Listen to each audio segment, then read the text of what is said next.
नमस्ते। आज के इस विश्लेषण में हम एक ऐसे भव्य उत्सव की बात करने वाले हैं जिसके पीछे दरअसल पति पत्नी की एक बहुत ही प्यारी और जानी पहचानी नोक झोंक छिपी है। जी हाँ, ये एक ऐसा दिव्य नाटक है जहाँ एक टूटा हुआ वादा एक टूटे हुए रथ की वजह बन जाता है। तो यहाँ सबसे दिलचस्प सवाल यही उठता है कि माता लक्ष्मी ने आखिर भगवान जगन्नाथ का रथ क्यों तोड़ा। मतलब ये कोई आम घटना तो है नहीं, ये उस चमत्कारी और दिव्य नाटक की शुरुआत है जिसकी जड़ें एक छोटे से टूटे हुए वादे से जुड़ी हैं। तो चलिए जरा डिटेल में समझते हैं कि आखिर इस सबकी शुरुआत हुई कैसे। इस पूरे विवाद की जड़ ना दरअसल एक छोटा सा वादा है। होता ये है कि भगवान जगन्नाथ अपने बड़े भाई बलराम जी और बहन सुभद्रा जी के साथ गुंडीचा मंदिर जाने के लिए निकलते हैं, लेकिन निकलने से ठीक पहले वो अपनी पत्नी माता लक्ष्मी को एक पक्का वचन देते हैं कि वो ठीक 2 दिन में वापस श्री मंदिर लौट आएंगे। सुनने में तो एक बहुत ही साधारण सा वादा लगता है ना। अब अगर हम इस घटनाक्रम पर नजर डालें तो पहले दिन गुंडीचा मंदिर के लिए प्रस्थान होता है, दूसरे दिन वापस आने का वादा था, लेकिन वो दिन बिना किसी खबर के बस निकल जाता है। फिर तीसरा दिन आता है, चौथा दिन आता है और प्रतीक्षा करते करते देवी का धैर्य जवाब देने लगता है। और फिर आता है 5वां दिन। तब तक वो सारी उदासी एक भयंकर क्रोध में बदल चुकी होती है। अब सोचिए, बिना कोई संदेश दिए अगर पति गायब रहे तो गुस्सा आना तो बनता है ना। ये पूरी घटना इस बात का सबूत है कि दिव्य भावनाएं भी ना बिल्कुल हम इंसानों जैसी ही होती हैं। माता लक्ष्मी की जो अंदर की हताशा थी वो कुछ इस तरह थी कि क्या उनके वचनों का कोई मोल नहीं, क्या मेरे जीवन में या उनके जीवन में मेरा कोई महत्व ही नहीं है। एक जीवन साथी द्वारा जब ऐसे अनदेखा किया जाता है तो जो दुख और हताशा होती है वो कितनी मानवीय और स्वाभाविक है।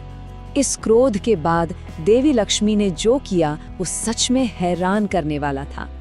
5वें दिन तक उदासी पूरी तरह से एक दृढ़ संकल्प में बदल चुकी थी। सबसे पहले उनके आदेश पर एक बेहद विशेष और भव्य पालकी तैयार की जाती है। फिर सारे सेवकों और संगीतकारों को ढोल, मृदंग और शंख के साथ बुलाया जाता है और अंत में पूरी शान और शौकत के साथ देवी सीधे गुंडीचा मंदिर की ओर निकल पड़ती हैं। ये अपने पति का सामना करने के लिए निकाला गया एक बिल्कुल शाही और भव्य मार्च था। उधर भगवान जगन्नाथ का रिएक्शन भी देखने लायक था। जैसे ही देवी के इस गुस्से वाले आगमन की खबर गुंडीचा मंदिर पहुंचती है, भगवान जगन्नाथ को अचानक अपना वो भूला हुआ वादा याद आ जाता है। उन्हें अपनी गलती का एहसास होता है और अपनी पत्नी के गुस्से का सामना करने के डर से वो छुप जाने का फैसला करते हैं।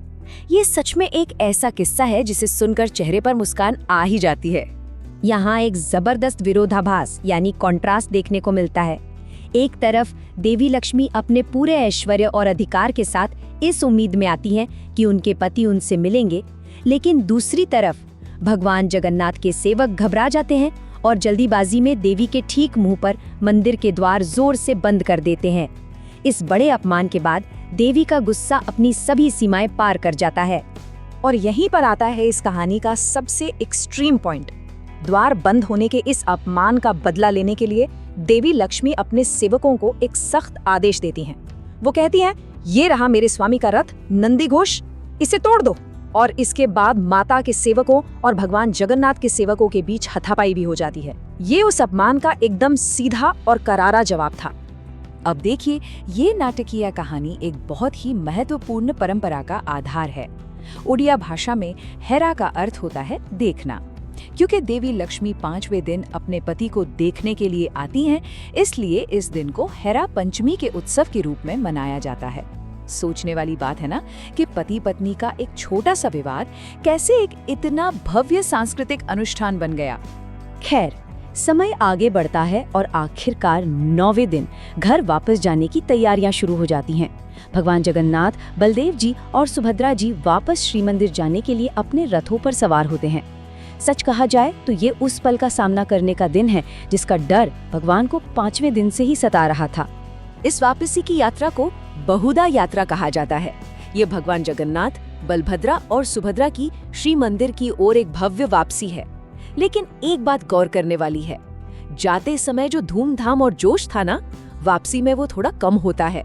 शायद इसलिए क्योंकि किसी को बहुत अच्छे से पता है कि घर पहुंचने पर वो कितनी बड़ी मुसीबत में पड़ने वाला है। लेकिन इस वापसी के दौरान एक बड़ा ही सुखद पल भी आता है। भगवान का रथ सिंह द्वार जाने से पहले गजपति राजा के महल पर थोड़ी देर रुकता है। ये सूचना पाकर देवी लक्ष्मी बड़ी प्रसन्न होकर बाहर आती हैं। उन दोनों की भेंट होती है, जिसे लक्ष्मी नारायण भेंट या चांदनी मिलन भी कहा जाता है। देवी को यहाँ भगवान के रथ से एक विशेष हार मिलता है, जिसके बाद वो प्रतीक्षा करने के लिए वापस मुख्य मंदिर लौट जाती हैं। यहाँ आकर लगता है कि चलो सब कुछ थोड़ा शांत और ठीक हो गया है। लेकिन रुकिए, श्री मंदिर में रथों के आगमन का मतलब ये बिल्कुल नहीं है कि कहानी खत्म हो गई। जब रथ मुख्य मंदिर के द्वार पर पहुंचते हैं तो जहन में यही सवाल आता है कि क्या अब सब ठीक है? क्या देवी ने सब कुछ माफ कर दिया?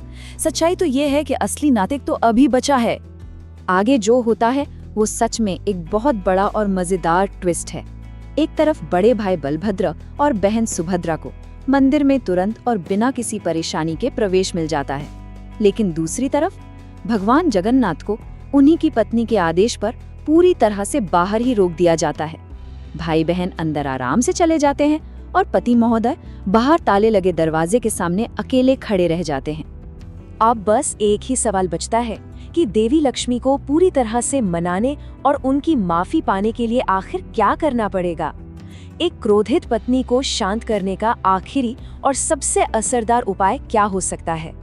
क्षमा मांगने का ये तरीका अपने आप में बेहद रोचक है।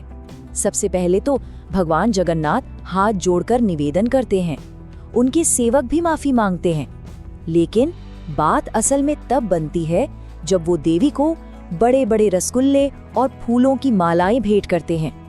ये इस बात का सबूत है कि कभी-कभी सबसे बड़ी गलतियों की माफी का रास्ता एक बहुत ही स्वादिष्ट मिठाई से होकर गुजरता है। और इन मीठे मीठे रसगुल्लों के साथ ही पति पत्नी की ये प्यारी सी नोक झोंक आखिरकार खत्म हो जाती है। देवी लक्ष्मी मान जाती हैं, प्रसन्न हो जाती हैं और भगवान जगन्नाथ के लिए मंदिर के द्वार खोल दिए जाते हैं। इस तरह से ब्रह्मांड के इस दिव्य परिवार में एक बार फिर से शांति और सद्भाव वापस आ जाता है। तो इस पूरी कथा को समझने के बाद एक सवाल है जो सच में सोचने पर मजबूर कर देता है। हमारी ये प्राचीन परंपराएं आम इंसानी भावनाओं का इस्तेमाल करके दिव्य शक्तियों को हमारे इतने करीब कैसे ले आती हैं? सोचकर देखिए, जब हम ईश्वरीय शक्तियों की कहानियां, उनकी मानवीय कमियों और ऐसे प्यारे रिश्तों के साथ सुनते हैं तो हमारी आस्था और भी सुंदर और सुलभ हो जाती है। यही इन अद्भुत कथाओं की असली ताकत है जो हमें इनसे हमेशा जोड़कर रखती है। अगली बार तक के लिए सोचते रहिए।